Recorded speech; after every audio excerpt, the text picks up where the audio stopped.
Ooh.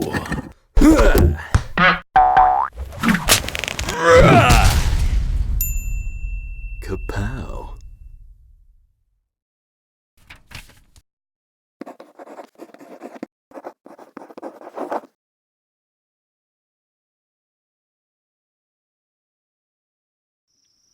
In every era and in every society, it seems there are always two groups battling for political and religious dominance. In Jesus' time, there were the Sadducees and the Pharisees.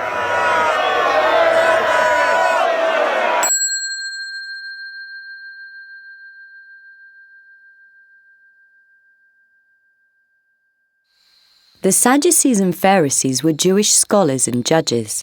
The Jewish community looked to them as the final authorities on Jewish law and scripture.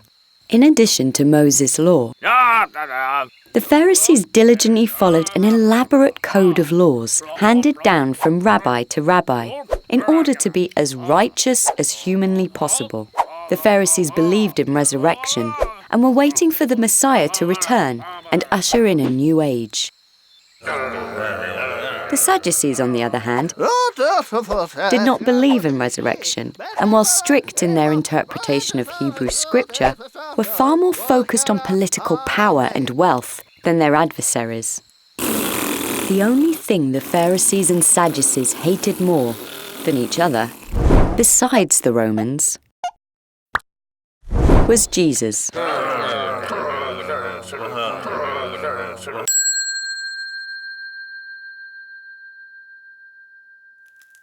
The Pharisees and Sadducees viewed Jesus' teachings as blasphemous, mainly because his teachings often seemed to contradict their interpretation of the laws, which could confuse the populace, and also brought their authority into question. So they would create tests for Jesus to expose him as the fraud they believed him to be. And in doing so, they would then be free to stone him to death. Jesus would often have dinner with outcasts and criminals, which they viewed as, at the very least, offensive, if not sinful. Why do you eat with sinners? Jesus replied that it was not the healthy who need a doctor, but the sick. Foiled by his answer, they were forced to retreat and devise a new plan. It was apparent they'd have to be a bit more cunning to expose this charlatan. Hey, Nicodemus! Let's go!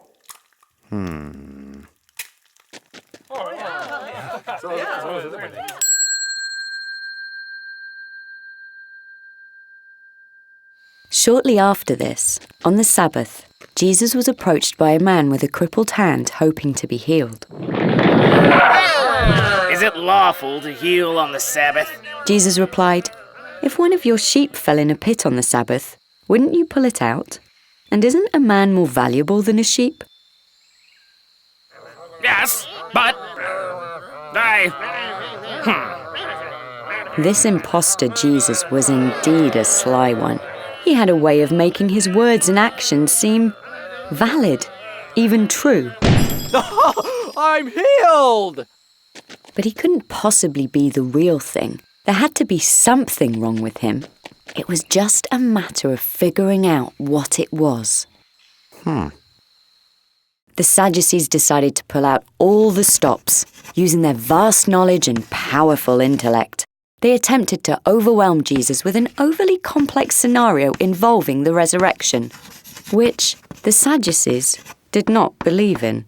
So, by Moses' law, the brother of the deceased has to marry and care for his widow. But if that brother dies without offspring, then the next brother in line has to marry his re-widowed widow, and so on and so forth. And for the sake of hypothesis, let's say that this happened 7 times. And then the last brother dies, again without offspring, immediately followed by the widow also die. Which leads us to the question, at the resurrection, whose wife will she be? The Sadducees were confident that Jesus couldn't possibly answer such a knowledgeable and well-crafted question, a question that had taken them weeks to come up with. However, to their complete shock, Jesus admonished them for their lack of knowledge in Scripture and the power of God, stating that in terms of the resurrection, there was no such thing as marriage, and that death itself is irrelevant, as all are living in the eyes of God. Needless to say, none of the Sadducees dared question Jesus ever again. At least, not publicly. The Pharisees, on the other hand, were far more persistent.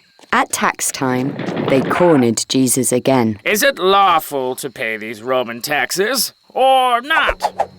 Now they had him, for there was no safe answer to this question.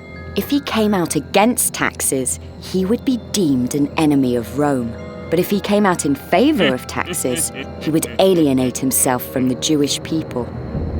But then Jesus asked them, what picture was on the coins they used to pay their taxes?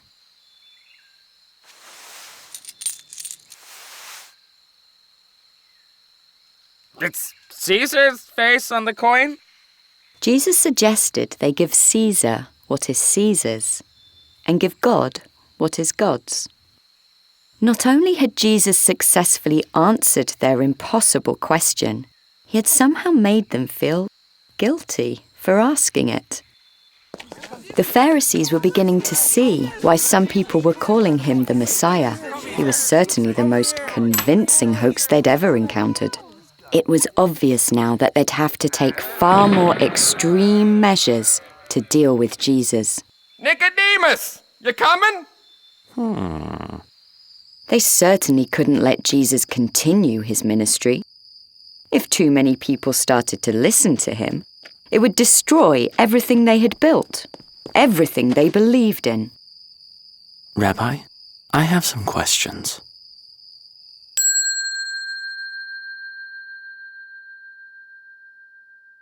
At the Feast of the Tabernacles, the Pharisees and Sadducees met to plan a final trap for Jesus.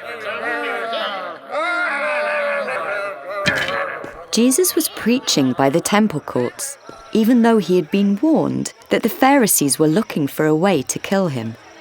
A group of temple guards were sent to arrest Jesus.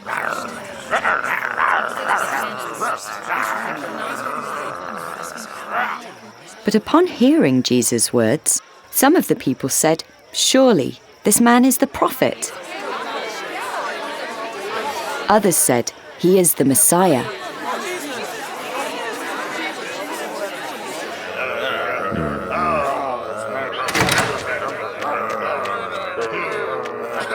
Why did you not bring Jesus in?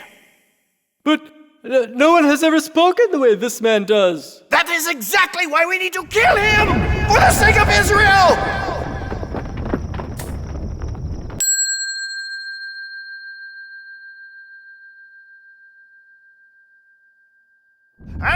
They knew they had to stop Jesus soon, or things would spiral out of control. Jesus had evaded them at every turn. What could they possibly do to demonize a man that to the untrained eye seemed deeply compassionate and totally blameless? Unless they used the nuclear option. The Romans. What would you have me do with this man? Crucify him! He tells people not to pay taxes! He says he's the king of the Jews! Blasphemer! Yeah, that thing about taxes! Great idea! Wait, who is this? They had succeeded. Jesus of Nazareth had been silenced. Though it was unclear why Jesus, who had so brazenly questioned their laws and beliefs, would in the end give himself up so easily. But it was of no matter. That was the last they'd be hearing of him.